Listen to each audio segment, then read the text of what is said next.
And come on, is it going or what? Hey, we're live. We are live. Hello.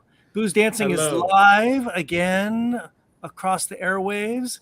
The Booze Dancing Network is taking over on a Whiskey Wednesday to chat and talk about stuff with a special guest who is here, friend of Angelo's.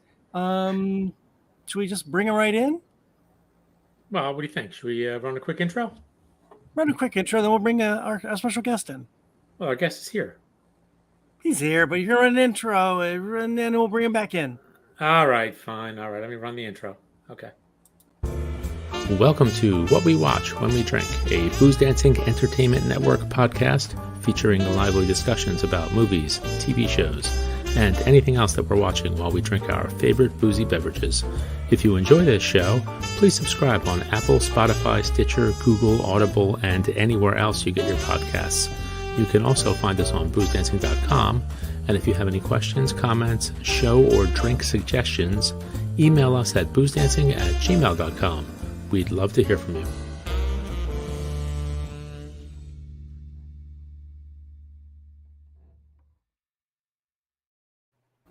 And we are back. We are back on a Whiskey Wednesday live on YouTube, Facebook.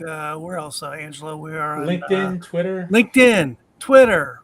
The boozdancing.com website. You can watch us in lots of places live. You can drop your comments in.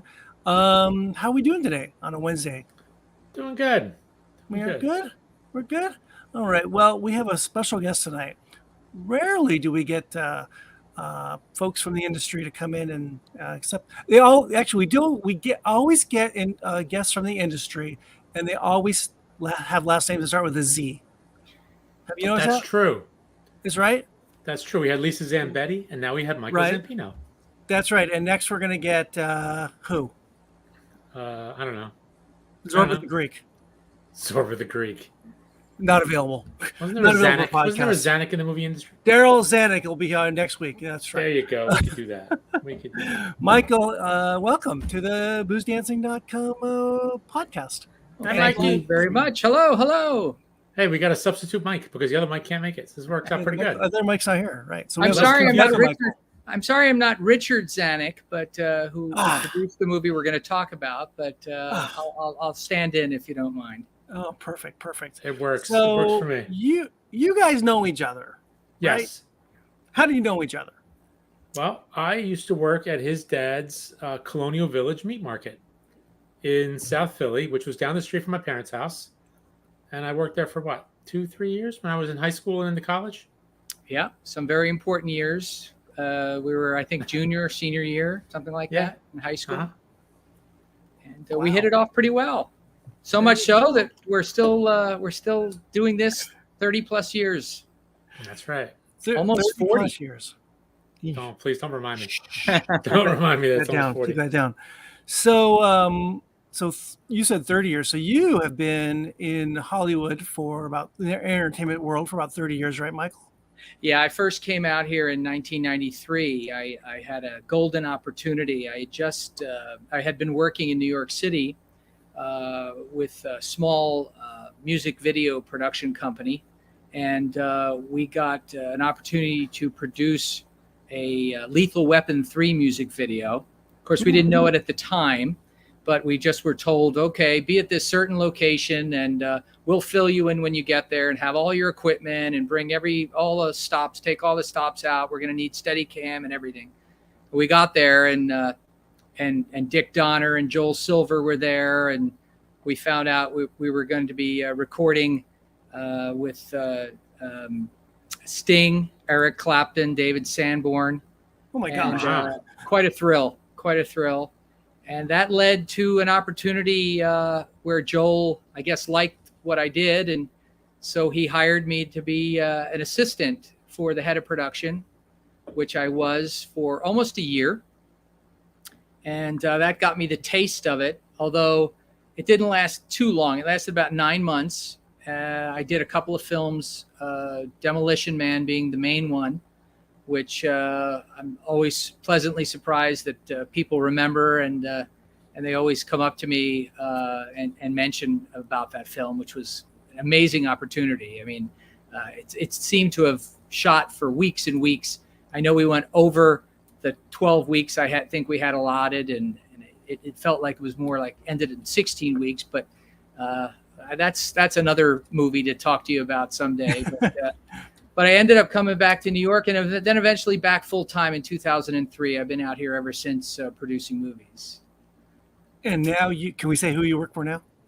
Yeah, sure. I'm the VP of production for film and television for Miramax, and not the Miramax where those two guys that started it, but I have to remind people that they sold the company back in the 90s, so it's been 25 years since they were involved.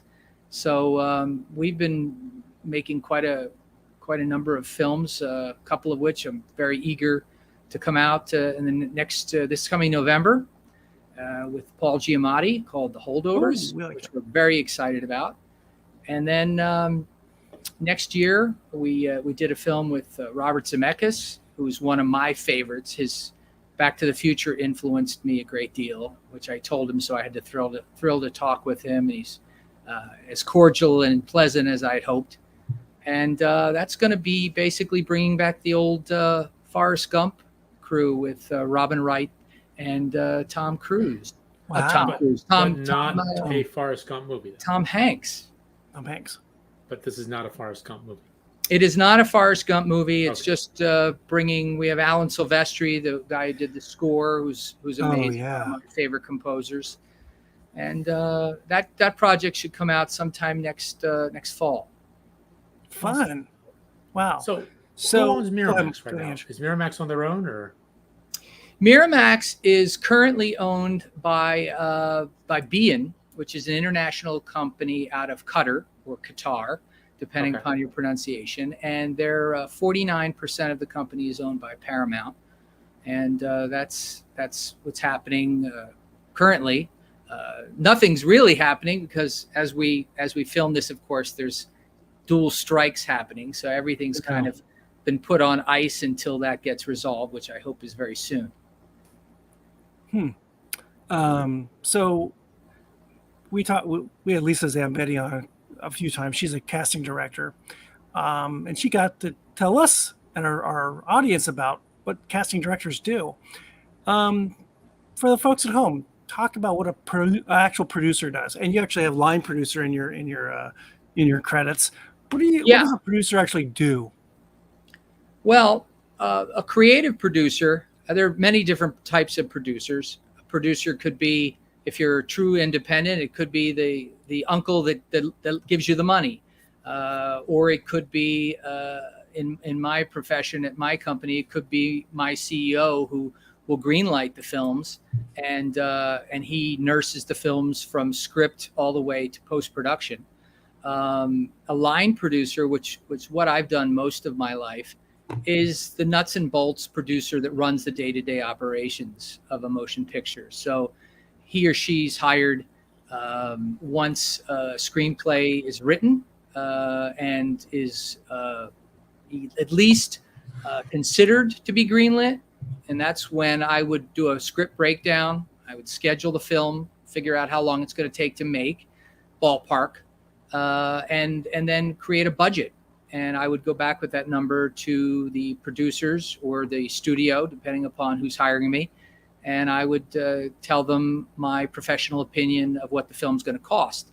If they feel it's within the money parameters that they want to spend, then I will be hired to run the day-to-day operations. So I will hire much of the below-the-line department heads, and they will hire their crew. And I will basically be keeping them on budget. So I will be constantly in discussion with them, seeing them on the set, during prep, before that, all of which just to make sure that everything is going smoothly. If they have problems, they have to come to me and work them out. And typically it could be somebody in their crew is not working out and has to be replaced, or the fact that they just will come and throw their hands up and say, I can't do it for the money that I thought I could do it. And that sometimes happens. and you have to think pretty quick on your heels and either replace that person or sit down with them and help them to get what we need for the money we have. Typically, are you on set much? Yes. Or around? You are. As a line producer, I would be on. These days, I'm more back at the office and I hire an individual line producer. But in my days as a line producer, I would be on from almost first call or sometimes an hour before call because I would be superstitious. I'd want to make sure that everything was happening the way it should be happening. And I can sometimes be the last person to leave. I often start my day in my hotel room if I'm on location or at my home on the phone dealing with the 9 to 5 business world before I ever get to a set. So if, for instance, a set's call time is at 4 p.m., I may be up at 11 a.m. dealing with accounting and paying bills, approving invoices, that kind of thing, before I even go into onto the set. And I will go through all the way into night. And if it's a night shoot, I may not finish until 7 a.m., get a few hours of sleep, and back up again at 11. Grueling. I'm exhausted. I am exhausted. That is grueling. Well, we knew that there's a lot when you get that producer credit. It's not just a bunch of little letters on the screen. Actually, there's some work involved with it, right? It sure is. Yeah. Yeah. So we are gathered tonight on our this podcast live stream, What We Watch When We Drink, to talk about a film that you guys, I think, brought up, which I don't think I had seen when it came out. I don't remember. And Ange, why don't you bring it up for everybody? The film is The Verdict. And, when we were recruiting Michael for this one, I asked him what he wants to see, and this is the first one he came up with, which is great because I was actually curious to watch it again and potentially do a podcast about it. So perfect for me. So the movie is 1982. It is directed by Sidney Lumet, or Lumet, however you say it. Writers are Lumet. What is it? Lumet, Sidney Lumet. Oh, Lumet. Okay. The primary writer on the script, I believe, is David Mamet, and there were also 2 other writers listed on the IMDb: Barry Reed and J. Preston Allen. So again, the film is 1982. Stars Paul Newman, Charlotte Rampling, Jack Warden, James Mason, Milo O'Shea, Lindsay Krause, and a host of other actors. Perfect. Before does anyone have a drink here? By the way, does anyone got a little anything? Yes. We always like to say cheers before we start. Beverage. Awesome. I brought a red wine that my wife tells me goes very well with a summer barbecue. It's from her. She was a member of a Temecula winery called Ponte. So we often get that and enjoy that during the summer. I can't say I'm much of a drinker, as Angela knows, never have been, but I enjoy a good wine at dinner every once in a while. Have you been down to that winery? Oh, I have. It's a lot of fun. They have fabulous selection, and not to mention some wonderful food that goes. We've had dinner and brunch there on a Sunday in the past. It's always an enjoyable experience down in Temecula. And when you say she was a member, she's a member of meaning they'll send her choice wines periodically. Oh, okay, like a club, like a club, exactly. Yeah. Oh, okay. I thought maybe she worked there or family owned it, or no, nothing like that. Okay. And Temecula is south of Orange County on the way to San Diego County, and it's this little area, sort of like the Southern California's version of Napa. There's a number of wineries there. And my wife's been there for weekends with girlfriends, staying at different, hitting all the wineries in town. It's a really neat little area down there. I'm drinking like a spa there, isn't there, or something? There's many spas there. Yes, many. Like and you a can natural actually, spa. I believe there's one. There's one. I believe there's 1 or 2 wineries where you can actually stay in their caverns, where they actually are storing their wines. You could actually go down into the caverns and stay there, or have dinner there. I believe maybe it's restaurants. So yeah, neat little area. I'm drinking a Game of Thrones. Somewhere in the movie world here, TV world. The Game of Thrones Lagavulin 9 that came out back when during the second of the last season, I think. Diageo had this whole marketing thing with the production, and they have a distillery per family, per tribe, and that they released. And this is a Lagavulin, number 9-year-old. Cheers. Cheers. You got some sparkling water there? Yeah, just a little, light sparkling beverage. We should be drinking Bushmill because that's Newman's drink in the true. movie. It's But true. That's very I didn't true. think about that. Yes. Now, the other Mike would say that's Protestant whiskey. Really? Yes. Okay. Yes. Jameson is for Catholics, and Bushmills, I believe, is from Northern Ireland. It's from Belfast. And we already did a So did a it's Jameson Protestant. tasting once on this on the podcast. We did. Okay, Picklebacks. let's dive into the movie. Picklebacks, that's right. So where do you want to start? This is First of all, how about why did you pick this one, Michael? Well, I'm a really huge fan of both David Mamet and Sidney Lumet.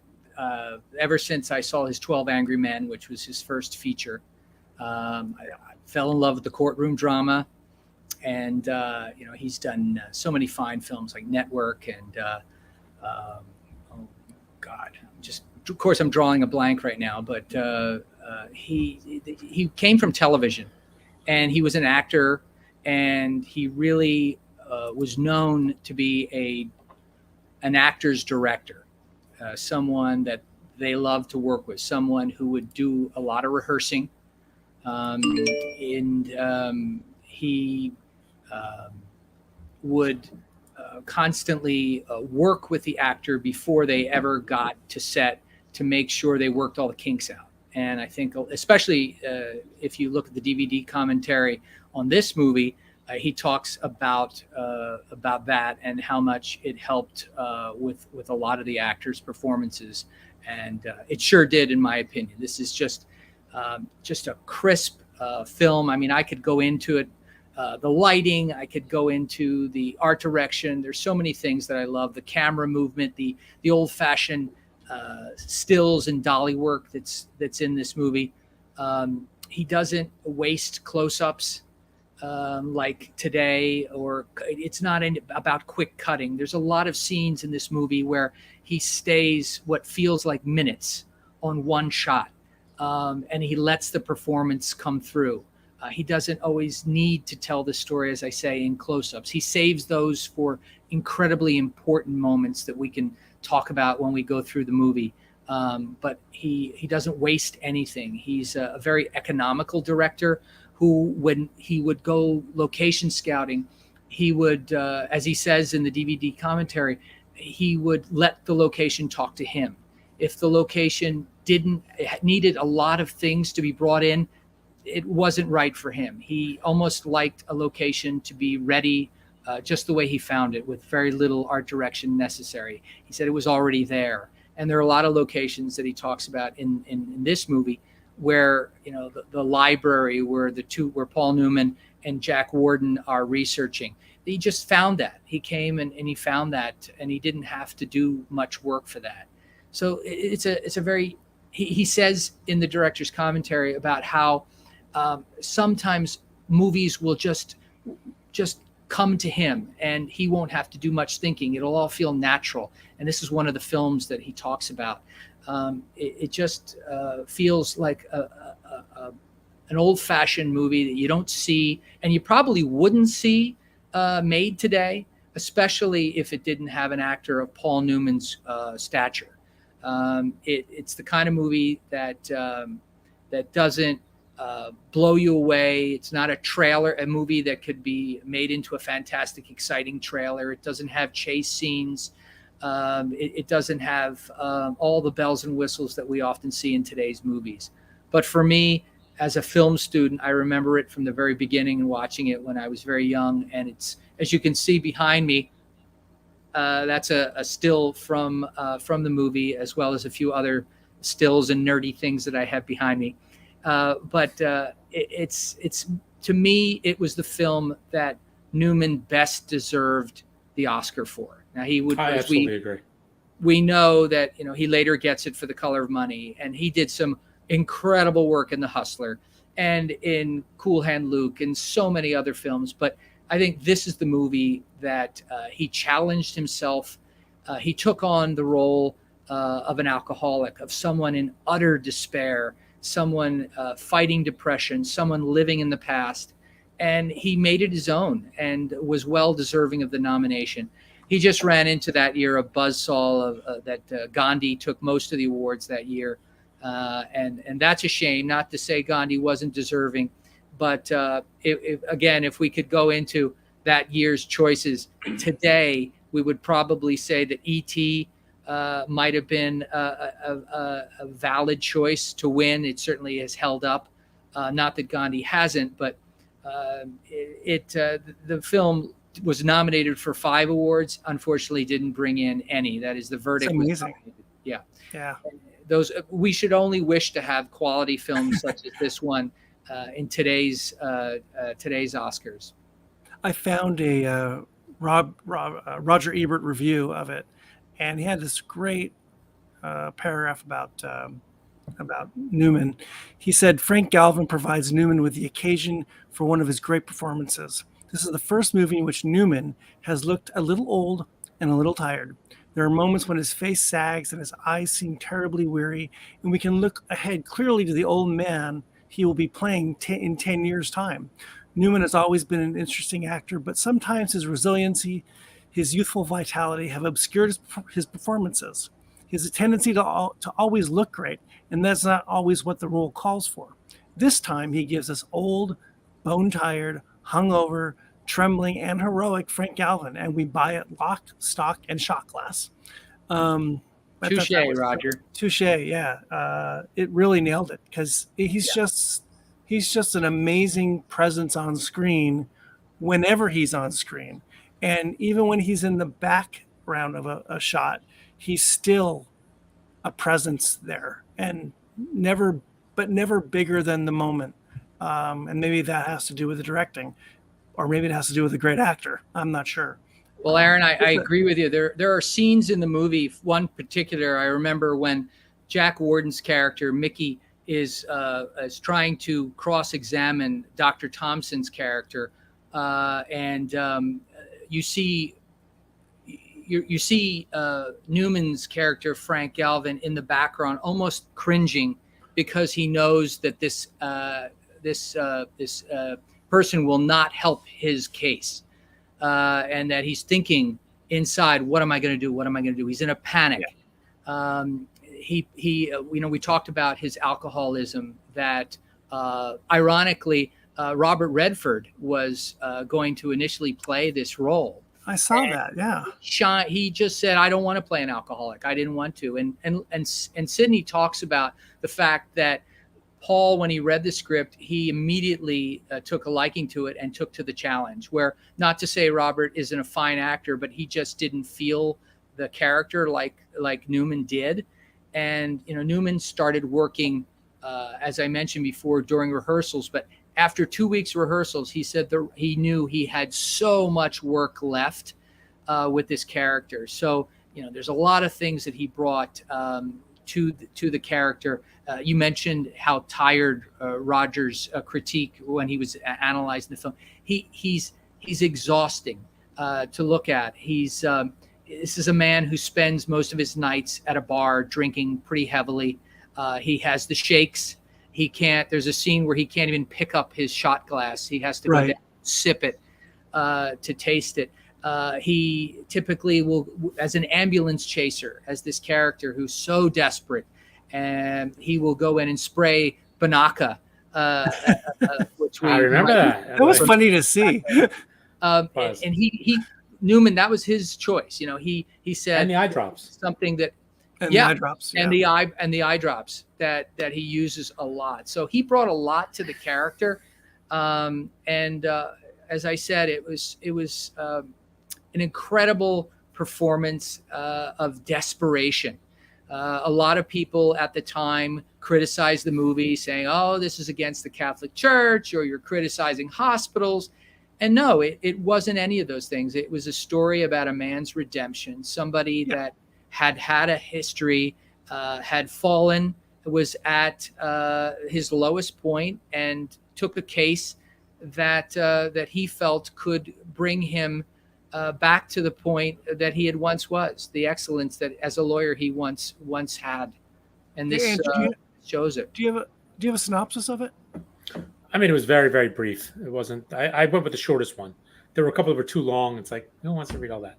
But anyway, an attorney recognizes the opportunity to salvage his career and self-respect by taking a medical malpractice case to trial rather than settling. I mean, that pretty much says it all, right? That's it. Yeah. What impressed me with the movie? Go ahead. Oh, go ahead. No, go ahead. I watched it a couple times because I just put it on. I have it on the background. It's such a quiet movie. There's very little music. There's very little music. Yeah. I watched it last week and I was like, "Where's the score?" And then it eventually kicks in. That was purposely done. Sure. I think Johnny Mandel was the composer, if I'm not mistaken. You can correct me if I'm wrong. We'll find that. And he had done films with Sidney before, and they just purposely chose to let the film, in his words, breathe. There were just scenes that the natural background of the city worked better, and it was only used in small bits just to make it that much more dramatic when it was used. Right. There was a point to it. It wasn't just for to heighten the emotion of the scene. It was there for a purpose. Well, today, and I think you'll agree, that you go into a theater and there are so many times that I watch a movie and I can't understand the dialogue. The music is so overwhelmingly loud and dramatic. Yes. And even in television, there are times I have to pause, rewind. What did they say? Same. What? Same. And this You're was not the case. Yeah, put the subtitles on. I can't understand what this person is saying because the music is so important. Not to say I don't love film scores. They're my favorite type of movie music, but in this case, it's a perfect example of a director that knew less is more. I was just going to say that. And I kept thinking, as you said earlier, that the quiet moments, the non-dialogue moments are loud. They're so big. And yesterday was the 1-year anniversary here of the death of Vin Scully. And Vin Scully was famous for not talking during the biggest moments of a baseball game. He would just be quiet. He would let just a brilliant analyst, and he did it all. I mean, he never needed a color man. No. He was a one-man show. But he understood the moment around him was bigger than his voice, and this amazing direction and the cast involved. They know quiet is important too. Saying little is okay, and no music and music's important when it's important, not all the time. Totally. It's a valuable lesson that today's directors really, really need to learn. I mean, I personally have worked with directors, young directors, that are get to their opportunity. They get an opportunity to make a movie, and it's like film school for them in a bad way, where they'll start to try and pay homages to their directors that they studied, using angles that have no motivation, using just music, to do it. Oh, this is a homage to Hitchcock, so I'm going to have an overhead shot, even though it has nothing to do with the movie.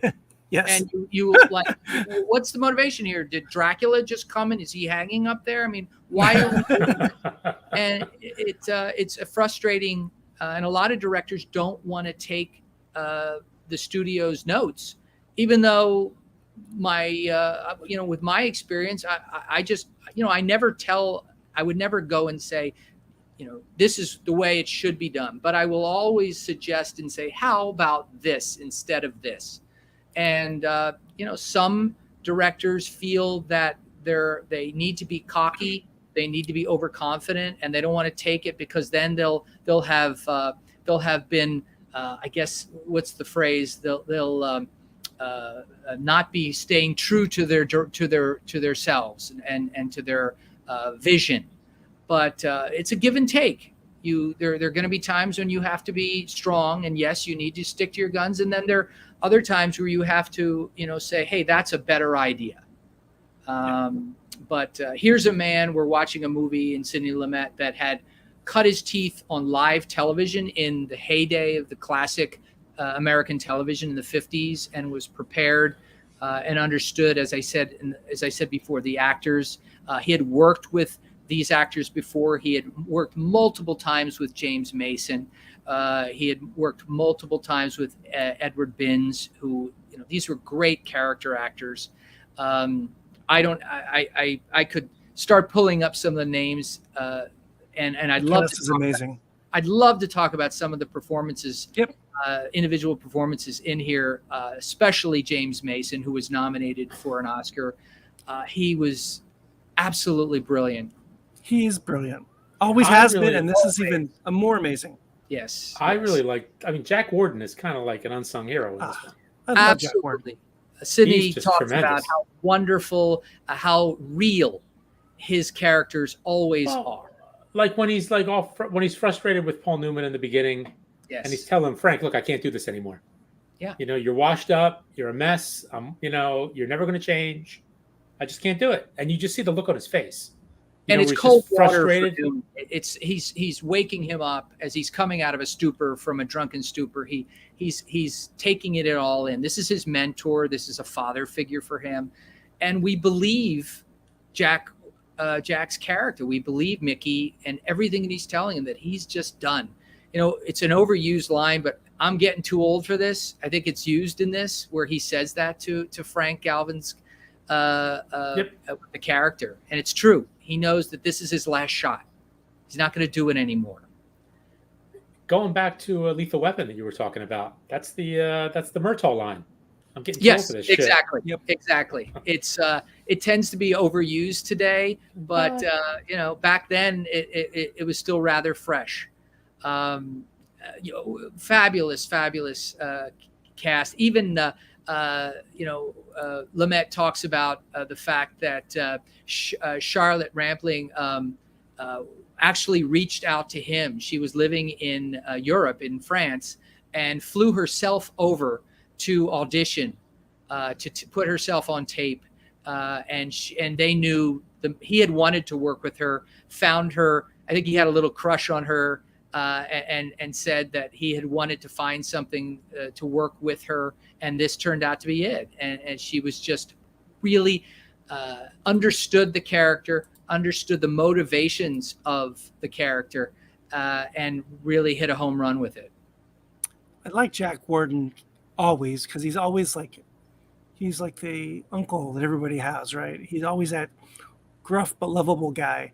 And he's gruff and not so lovable in this.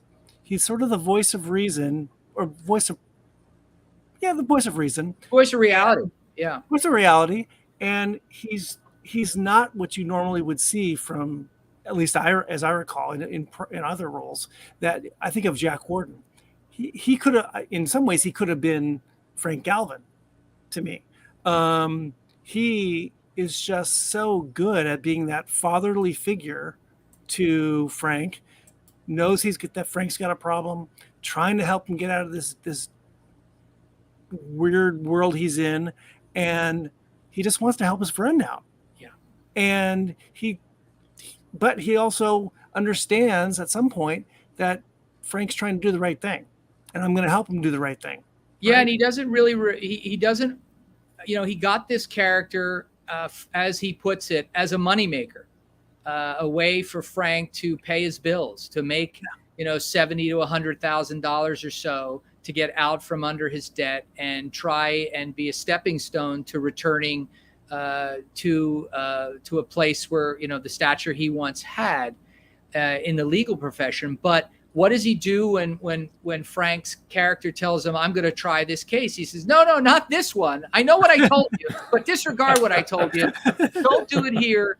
Just Right. take the money. You won. When they offer you money, Yes. they won. You Right. won. That's right. You took the words right out of my mouth. That was great. That And was so good. and that's real. That's what we all would say. Look. One of the things that I remember Sidney saying was that a lot of the locations they chose were purposely large, cavernous locations. The hospital scenes, a lot of the scenes where Frank's law offices are at. They're purposely humongous to display what he is up against. He is up against the Roman Catholic Church. He is up against this huge hospital, these two prominent doctors, not to mention the best defense lawyer in town in Concannon, the character of Concannon, who is ruthless, who we see does a lot of work. He does a lot of pro bono work, but this is a man that is one of the partners in one of the largest law firms in Boston. And he's cutthroat.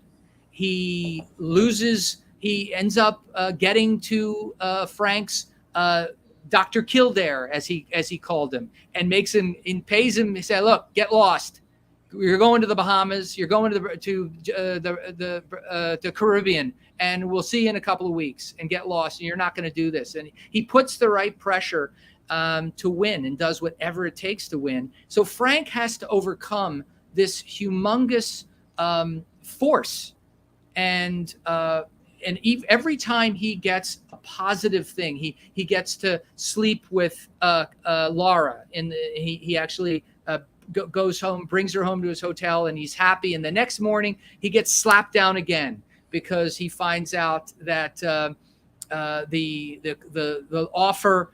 He goes to see and take pictures of his actual comatose patient, and all his plans for taking money are evaporated because he knows that if he does take the money, he's lost. As he says, I'll never get back. This is my opportunity. But to his partner, Mickey, his mentor, Mickey, it couldn't come at a worse time for him to all of a sudden grow a conscience. Right. Well, that scene when he's taking the photos in the hospital and he just pauses and he's just like, what the hell am I doing here? Yeah, and that's a tremendous credit to David Mamet. The way he wrote that, a lot of writers would stretch out a scene, a topic that he played in 3 scenes, and I'll show you very quickly. There's the scene the night when Frank Galvin, who's drunk on the phone with the sister of the comatose patient, and he's circling a number that he could accept, 150,000, 200,000, 250 on a pad of paper. And he hangs up the phone, and the next morning he goes in to take these pictures. And as you said, he's stunned by the reality of this human being that is lying tied to a machine who will never wake up again. And her life is this for the rest of her life until she succumbs to and dies. And then the very next scene, if I'm remembering correctly, is at the archdiocese. And he's telling the archbishop, I came to take your money, but I can't, because if I do, I'm lost. And that happens in 3 scenes. But in reality, in film time, it happens in a little more than 5 minutes. Whereas a lot of writers that would have stretched that a long, long time. And it was unnecessary. We got to where we needed to go so we can move on and tell the story. And that's, again, something that shows Mamet's genius.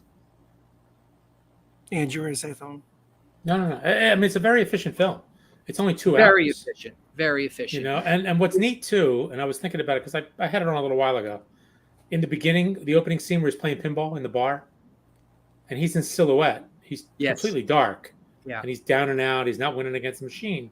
And then that's kind of like as he goes through the movie, he's got his highs and he's in the light.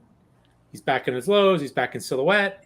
It was pretty interesting the way they did it. The pinball machine actually was something that Sidney Lumet used to do during his depressing times. Whenever he was depressed, he would play a pinball, and that's where he took it from. And he would start his day off by playing a game of pinball. And he would say, if I do a good job today, maybe I'm going to have a good day. And if he didn't, Well, that was, maybe a foreshadowing of what was yet to come. So in the movie, in the very first scene, he's doing okay. He's drinking, he's sipping and nursing a beer. But that's the opening shot. Now, later, when things start to go well for him, what happens? The pinball machine pops, he gets the high score, and hot dog, he's feeling good about himself. So that's one of those examples. And by the way, that bar, just a little fact that I know you guys would be interested in. This was not the first time that he shot that bar, which is, I don't remember the name of it, but it's on 10th Street and Avenue B in New York City. It's a classic bar. And I'm pretty sure The Godfather shot there, the first Godfather. Really? So I thought I think Godfather 2. It could have been Godfather 2 or Godfather 1. I thought it was the first Godfather. I could be wrong. But I remember he also shot, what did he say? I took a note here. He said he shot at Serpico in that same bar. Okay. He just loved that particular bar. I kind of like that bar too. Yeah. I think it's a the bar dive. where Frankie. The bartender was his first AD. Oh, so really? He That's used to be funny. his gopher way back in the 60s and worked his way up to an AD and later a line producer. And but he always liked to put him in his movies as an actor, and he played the bartender in that scene. So just a little factoid.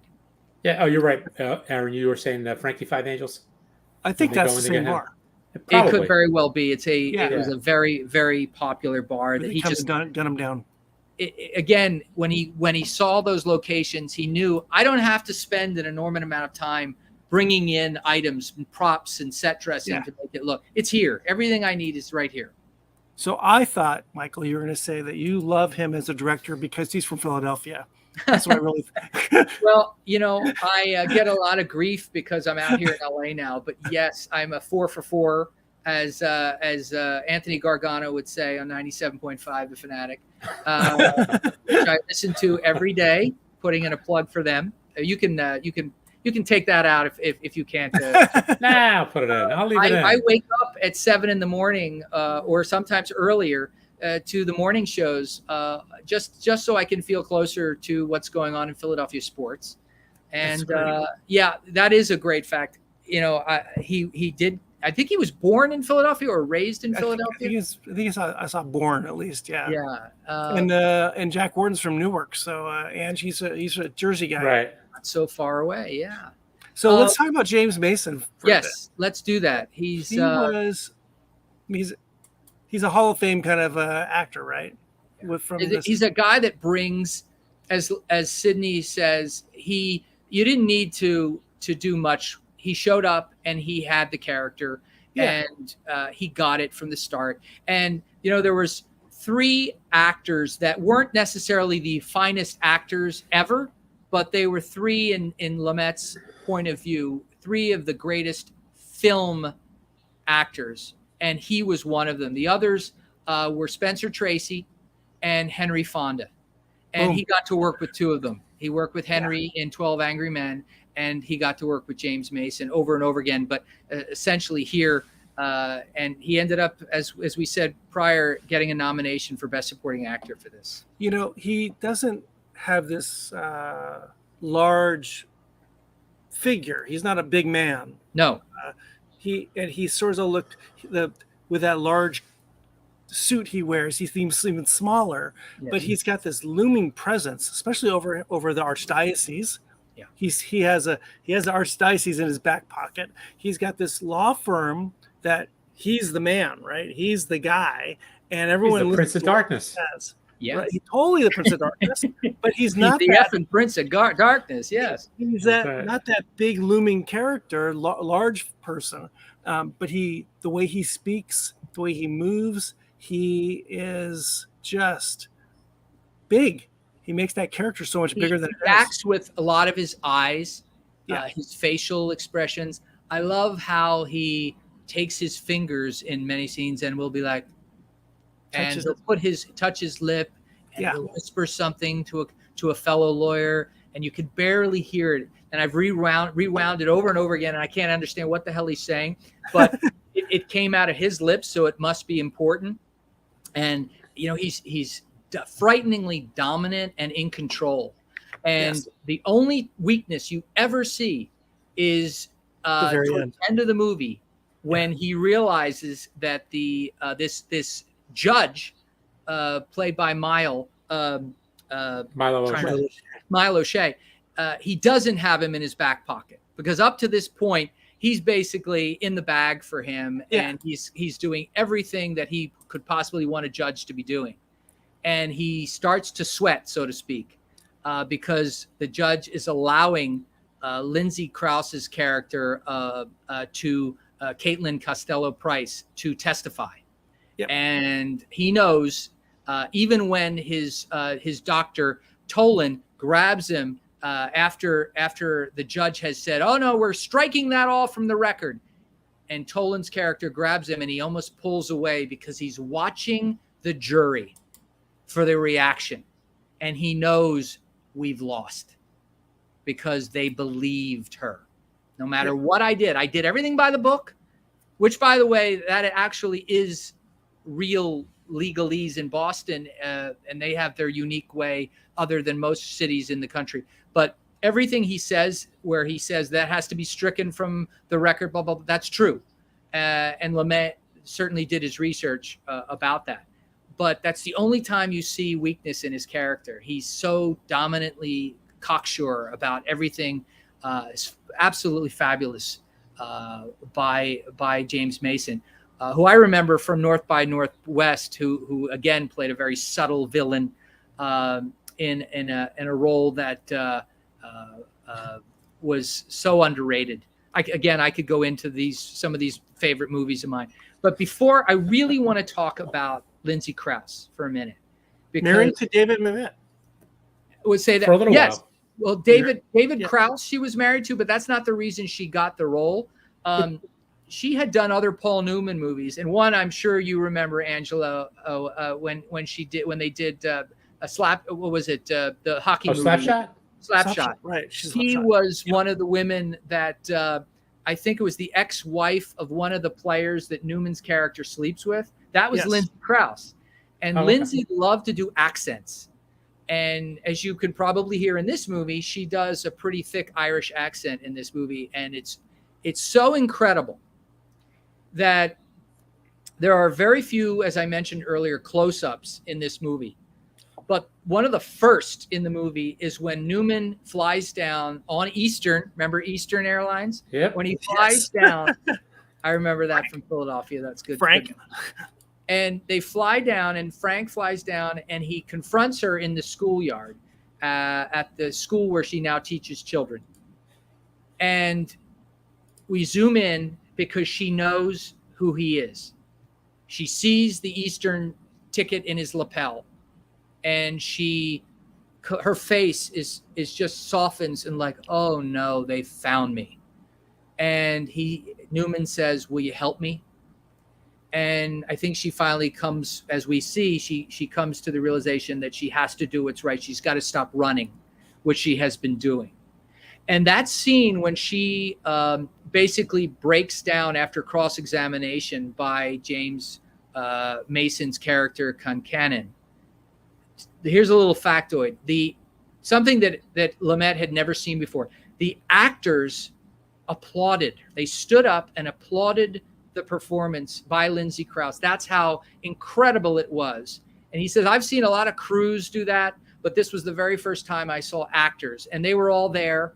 Paul Newman was there, Mason was there, and they all stood and applauded her. That's how powerful her performance was in that one scene when she breaks down and cries and says, who are these men? I wanted to be a nurse.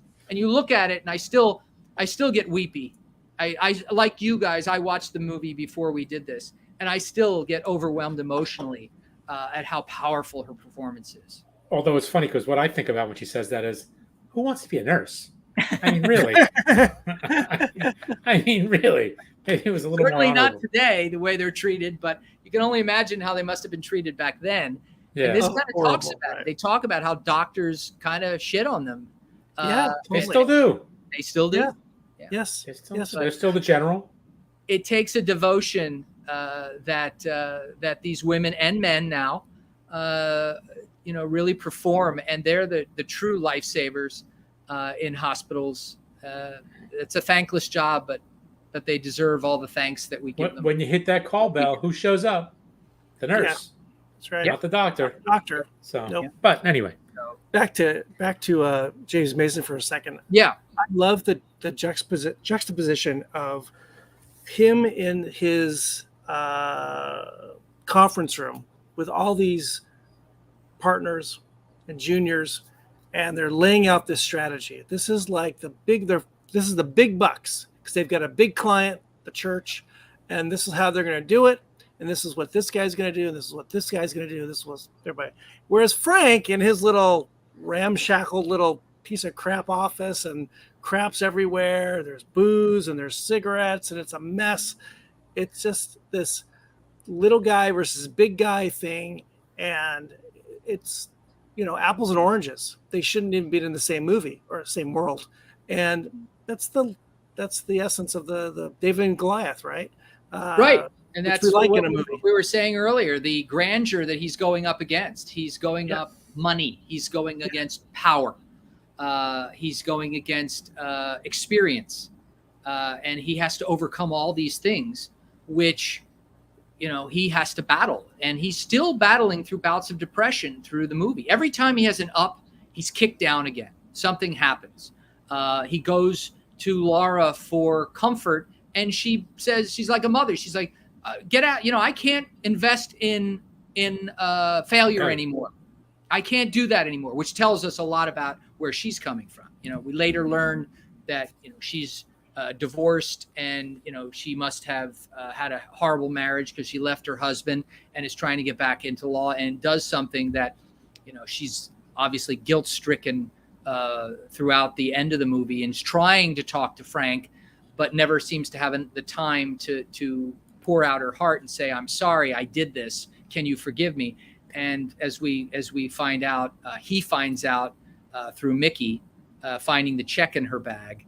And that wonderful scene that I have to mention, where after we just see him begging Caitlin Costello-Price to testify, we go right into a long shot on a New York City street where that's great. Character gets out of a cab, and Mickey is in front of the hotel, and he says, what are you, lost? And he says, I got to talk to you, Frank. Come on, let's go grab a bite around the corner. And we don't hear anything from the next 45 seconds but street noise. And we know what he's saying to Frank, but we don't hear it. We just hear street sounds. And that's pure genius. And it is. It's absolutely fabulous, because no music, just street. No music, no tension, but the city sounds, the sounds of the city, honking horns, and it's just absolutely brilliant. And of course, from there we go right into the hotel bar where he's supposed to meet Laura, and he just punches her in the face. Boxer. Which today probably wouldn't happen. Would be a problem. I'm not sure that scene would have remained. And a little bit controversial then. They didn't want to leave. What the producers did, the studio didn't want to have it end, right? I think that could very well be the case. Yeah, I think I read that. I hadn't heard that, but it doesn't mean it's not true. But Sidney Lumet wanted it in and forced their hand, and it needed to be there. Yeah. Controversial today, controversial maybe a little less so. Then there are a few times in the movie where he confronts her in a way where you almost feel the chauvinism of Frank Galvin, where like, what makes you so tough? Yes. Almost like this is the kind of man that it would hit a woman. So interesting about Frank, we don't get. This is about the sparseness of the movie. We get little snippets of what his background is.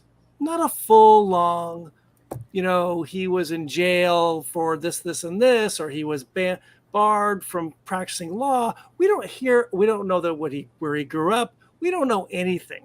We just know this guy has been down on his luck. He's had 4 cases in the last 4 cases in 3 years. 3 cases in 4 years. That was it. We don't know. He didn't win any of them. And he didn't win any of them. We don't know much more than that. We just know what Paul Newman's visual we see on screen is. That's who we know. and he tells a story by being physically by what we see, right? We don't even need to know that, but I am curious what the background of Frank Galvin is. Well, it's implied, and Lumet talks about it, that Mamet is showing a lot about his religion, which he, if you know a lot of David Mamet's writings on stage and for film, he doesn't really show that side of himself. But in this movie, he really talks about his religion, his faith, especially in the monologues that Frank Gavin delivers at the end of the movie to the jury. And we almost can deal with the subtext of Galvin's character. We almost can say, think to ourselves, well, here's a guy, he's an Irish Catholic, despite drinking Bushmill, and he's probably an altar boy. The whole setting of the city of Boston was intentional. He had to think of one of the most Catholic cities in America, and when most of us think of Boston, Philadelphia certainly has its share of Roman Catholics, but Boston has that reputation for good or for bad. We've seen a worse side of Boston and Roman Catholic Church in the last 30 years, but at the time that wasn't the case, and a lot of that subtext is played in his dialogue, in Frank's dialogue, as well as you correctly pointing out, Frank bringing a lot of that stuff out through his actions. Yeah, the mannerisms and absolutely. Yeah. Well, Newman is just so good at this. This character was almost made for him. Or he made the character. I'm not sure which. Maybe it's a little both. It was definitely something that doesn't come around very long, and I think he recognized that from the minute he read the script. And we could go into the fact that I think you had mentioned that this script originally had been in the hands of another actor, and Richard Zanuck and David Brown were the producers, and they had attempted to soften Newman's character for Redford, because Redford didn't want to play it as an alcoholic, didn't want to play it the way that Newman ultimately chose to play it. And what happened? He got a nomination for the Oscar for it. So kudos to him for taking something on the paper and making it his own. And it was a good transition role for him too, into like you said before, into like older, more mature characters. Yeah. From there, Color of Money. Was Absence of Malice after this? I believe it was. Harry and Son. Pretty close. I thought Absence of Malice was in the early 80s, so it might have been around the same time. And then there was the one where he was like probably in his 70s or 80s. Nobody's Fool? Yeah, I think which was great. He was fantastic. He played the father to Kevin Costner in one of the movies, Message in a Bottle. Right. Okay. Yeah. So yeah, Menagerie. He was definitely toward the twilight of his career. Some would say this role was the pinnacle of it. It's certainly an arguable point, but I couldn't argue much about it because I believe it was the film that he deserved the Oscar most for. Absolutely. Yeah. Well, I'm pro Slapshot, so there we go. Still my favorite. Still my favorite Newman movie. I mean, he did some marvelous performance. I mean, The Hustler still is amazing, but he was much deserving for this. And as I said, Ben Kingsley ended up winning, but that was just one of those years where a film like Gandhi was a typical Hollywood spectacle that typically garners the Oscars and wins most of the art direction and music categories, as well as acting and Best Picture, and it did. So wave your magic producer wand here, and we're making this movie again in 2024.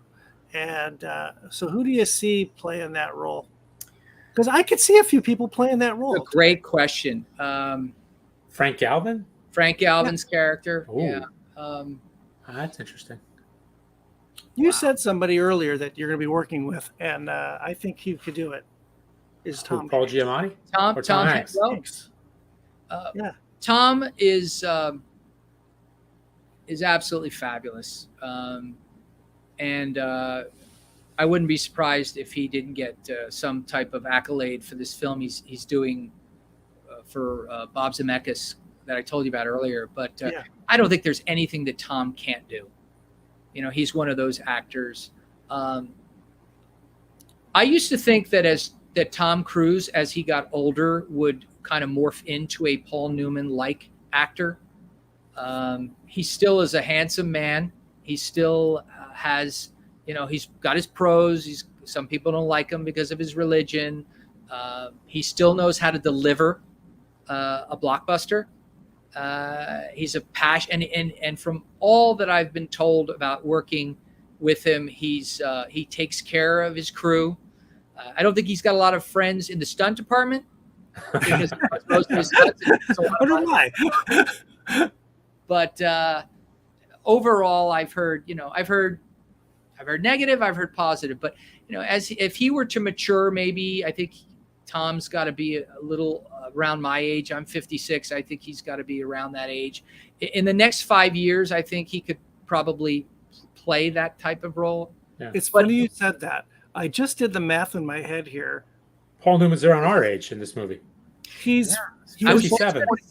Born in 25. Yeah, he's 57. How many of those actors were in their 50s? You look at Jack Warden. Thank you.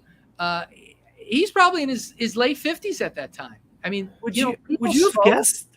Yeah. They beat their bodies up. And you know, when we couldn't believe 30 years later, that guy's still alive. Oh my God. That's amazing. Oh, who's the one guy? I was thinking of The Firm when you mentioned Tom Cruise. The guy who did the Quaker Oats commercials. Ben King. I know who you mean, because that's the ultimate character who was in his early 50s and he looked when like he did was The Firm. 75. Right. The guy from Cocoon. Yeah, I can't think of his name. Brimley? Brimley. Wilford Brimley. A classic supporting actor, good solid actor, but prematurely old-looking gentleman. Yep. So what's funny about Newman is somewhere just after this is when he gets into auto racing. So he's in his late 50s, and then he gets into auto racing, and he's racing. He's an athlete. He becomes an athlete. I think he actually started earlier than that. He probably started earlier, but he gets serious, where he's really, competing. He did Le Mans, he did Daytona, he's done all endurance races. And that's not a young man's, you're not doing that when, right? No, but Cruise picked up a lot doing The Color of Money. He learned a lot of things from Newman, and a lot of his attitude about jumping out of planes. I think it's a lot of what Newman, how he would put his life on the line to do things that he felt, drove him, no pun intended. It's we don't see it so much anymore. Is cigarette use in movie? He didn't smoke, by the way. Paul Newman did not smoke, but he smoked because Frank Galvin smoked, and that's not easy. Like he'd been smoking forever. How many times do you see actors today with a cigarette and you know that they don't smoke? Right. They hold it to elaborately, or it's just so artificial. You go, that guy doesn't smoke, or that woman doesn't smoke. Yeah. But Paul, he made it believable. Yeah, and even the drinking is very. I think he would have admitted that he did drink.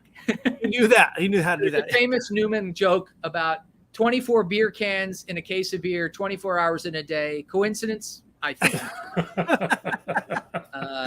That's great. I mean, that was Paul. I mean, he liked his beer, but he never let it stand between a great performance.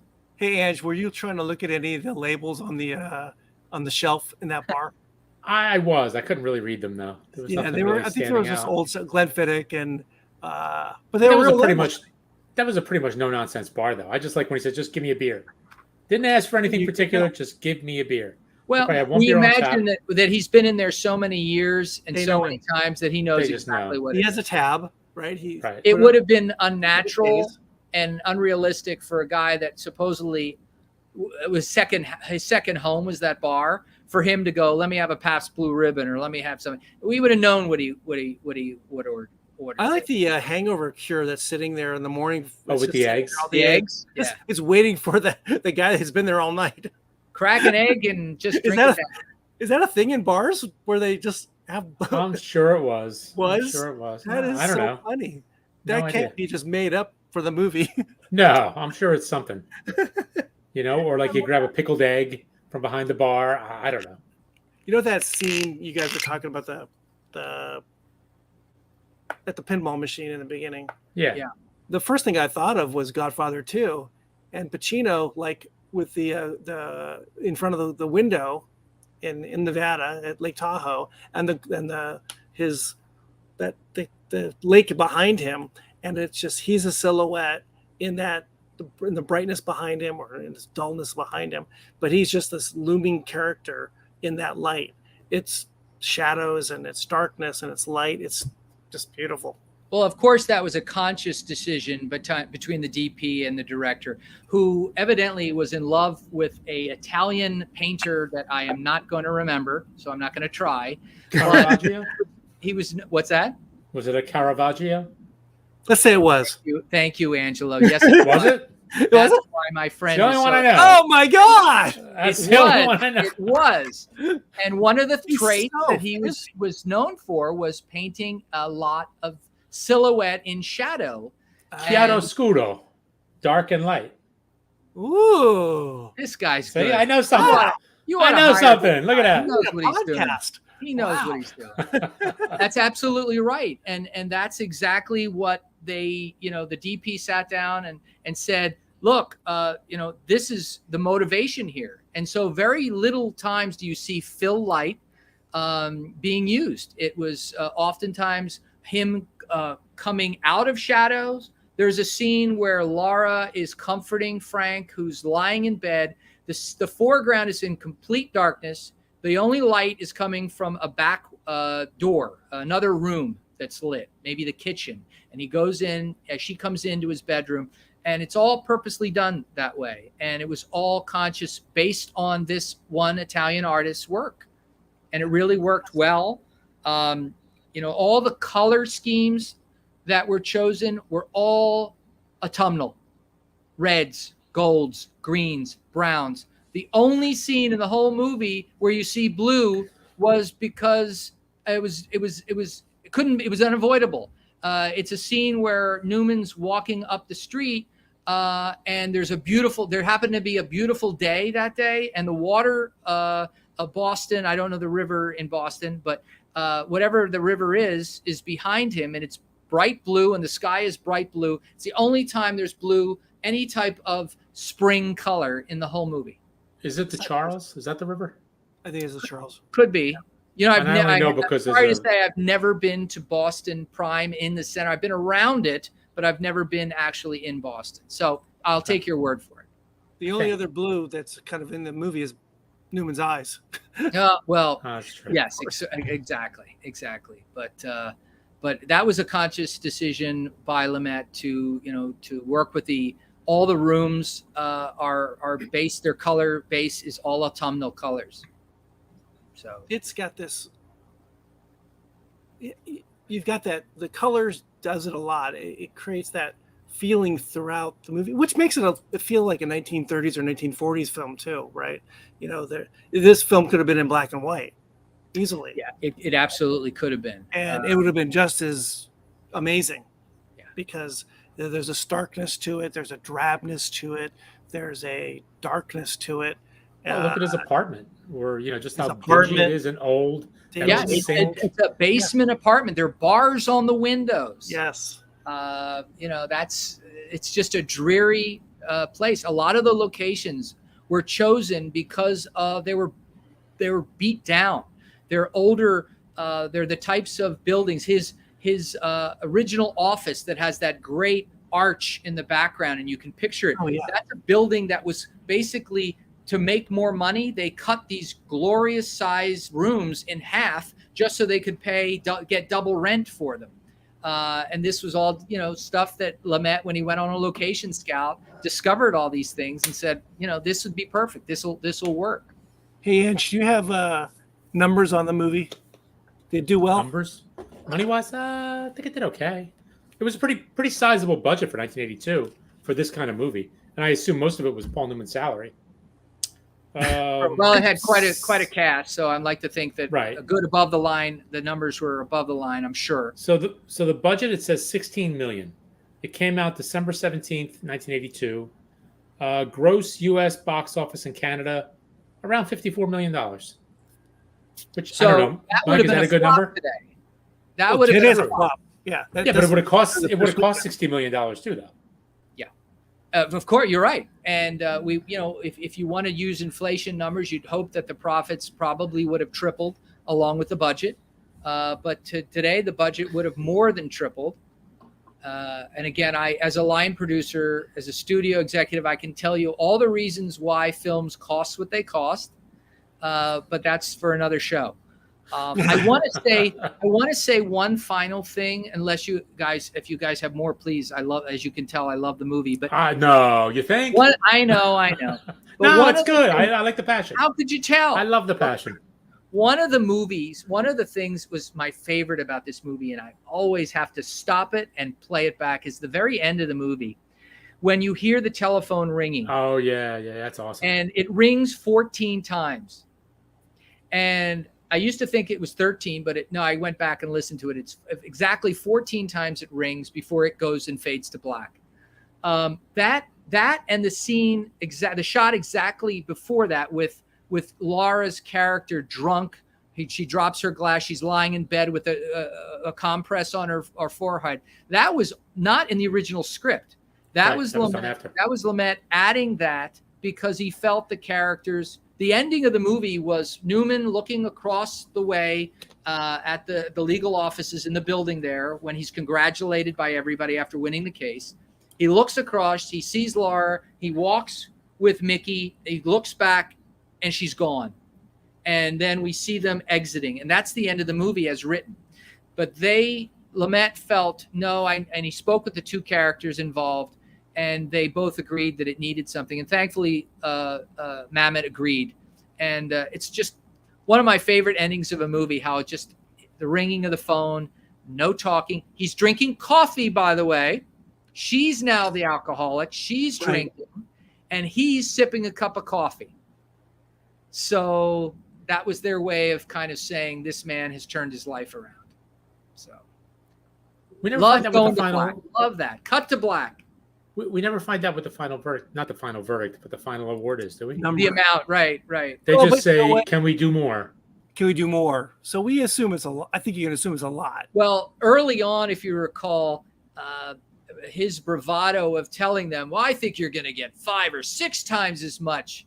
And sure enough, that's probably what they end up getting. Right. So instead of 210, which was the offer that he turned down, they probably got over $1 million. Well, his original, like 70 or 80,000, this was around the same year as Trading Places, right? Yeah. Roughly? Yeah. So Trading Places, when they give Eddie Murphy the job, they tell him they're going to pay him $85,000. In today's dollars, that's $250,000. Yeah. Yeah. So 70 grand back then was a sizable chunk of change. That was the moneymaker that Mickey tells him. This is going to get you out of your hole. This is going to fix your life. I got you this and you don't even remember that you're about to meet your clients. I've given you one letter in 18 months. So, he's pretty frustrated by it, but he gets his redemption. And that's what the movie's all about. This one man getting his redemption for all the pain and loss that he's had to go through. There's this one little tidbit I saw on, I think it was on Wikipedia, that Bruce Willis is actually an uncredited. Yes. Yeah, I saw that. I'm glad. And I don't know if you were, I happen to, and I'm not by any means but I actually didn't read that. I noticed it and I went, that's funny. Willis. That's like, that's Bruce Willis right there. And you can really see him. There's one shot when the opening shot, the last scene where Newman's character gives his final speech. You can see that he's sitting there. But when they read the verdict, and I think it's Mickey's character that starts to celebrate, and he goes, and you look, and right behind him on the side of his shoulder, Bruce Willis is there smiling. And as plain as day that that's him. With a full head of hair back then. He had his full head of hair. It was like 1982. And 3 years later, he'd be on top of the world. doing Moonlighting. So Yeah, it's interesting. I wonder why he was just an extra. an extra. He was. You got to start somewhere. Remember his history. Yeah. He lived in Trenton or South Yeah, South Jersey. He was a Jersey. He was a bartender, and he got part-time roles. So funny. Yeah. It's great. Yeah, who knew? And he'd be in a movie with Paul Newman. That's the kind of fun trivia you love to see. I love that stuff. I love that stuff. Yeah.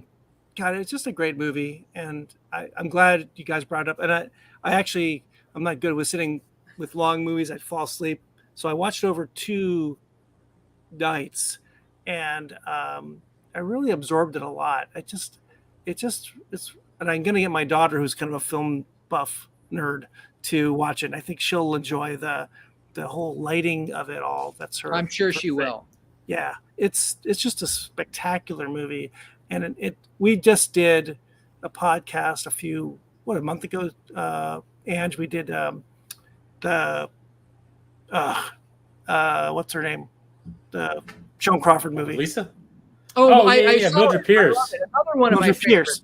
Right, that's a great movie. Yeah, I love Mildred Pierce. And that era of filmmaking is so beautiful. And this this is sort of on the edge. I'm not a film history buff, but it feels like the early 80s is like the end of that kind of movie, right? Well, going from the 70s into the early 80s, and Lumet is, he's like one of the guys making those kind of movies. Right. Serpico, I actually thought this movie was Prince made earlier than 82. I did too. When I first looked at this, Aaron, I thought it was 79 or 80. I agree with you. And I remembered it as being like 1980, but only because the hairstyles. If you look at the way the men were wearing their hair, it was very late 70s, the waves. Yes. But it just goes to show how the trends of the 70s overlapped into the early 80s. It feels like there's a line here we're coming up to where movies just change dramatically. Filmmaking changes, and it's there's more action adventure, there's more Stallone and those kinds of movies are really taking off in the 80s, later in the 80s, and this is sort of the end. This has a lot more. It's naturalistic. It's gritty. It's not afraid to show you like just the dirt and the grime, whether it's the city or whether it's Frank's office or Frank's apartment. It's just kind of dingy. You can tell he's a down on the luck kind of guy. I think it's noirish, and it didn't hurt that it had one of the greatest screenwriters of our era. No, it did not. Directors of our era. I mean, it was packed with some very, very talented men and women. Absolutely. Yeah. We give it a thumbs up. I give it 2 thumbs up. 2 thumbs up. Thank you, Roger. Thank you. I like 2 thumbs up. Though my 15-year-old was not a fan. He was bored. Really? But I think my 19-year-old... I know you're good. Don't slap your son for that. He's entitled to his opinion. No, it's okay. I think but I will say I'm doubtful as you for sure. now. I'm completely, as a parent, I'm disappointed. Well, what's interesting, though, is that, my older son came in, and he's working in a movie theater, and he's working at the AMC around here. He comes in, he's like, what are you watching? So I tell him what he's watching. And he's like, oh, because he really liked 12 Angry Men.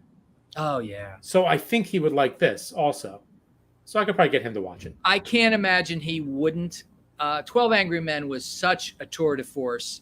I mean, that's another film that I could spend hours talking about. I love, by the way, your Mildred Pierce podcast. We love the movie. It was loved it. I love that you talked about the television version, which was enjoyable, but didn't even touch, couldn't sniff the original. No. But there's so many classic movies that I enjoy you guys talking about. I really loved, ever since Angelo has introduced me to your show, guys. I got to say, I'm a fan. Something I'll be following now for as long as you do them. Well, we'll definitely pick another movie for us to do with you. And we'll get Mike in too. Well, this has been really enjoyable. I really enjoyed it. I love talking with you guys. As I said, I apologize if I've been gushing, but we like it. No, it's okay. Gush away. Yeah, no, this is a special movie for me, and thank you for talking about it with me.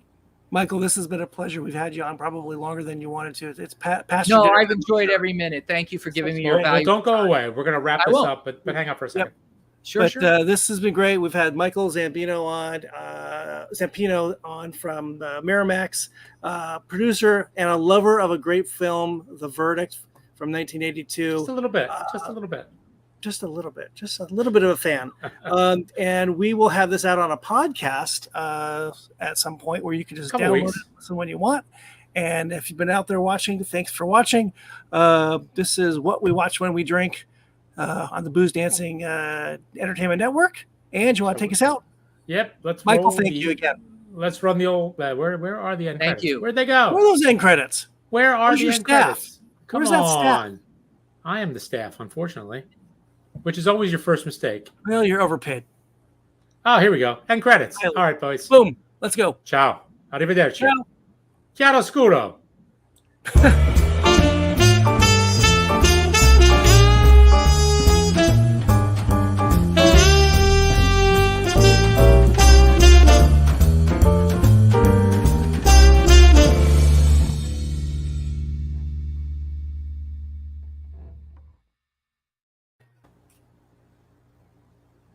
Wait for it.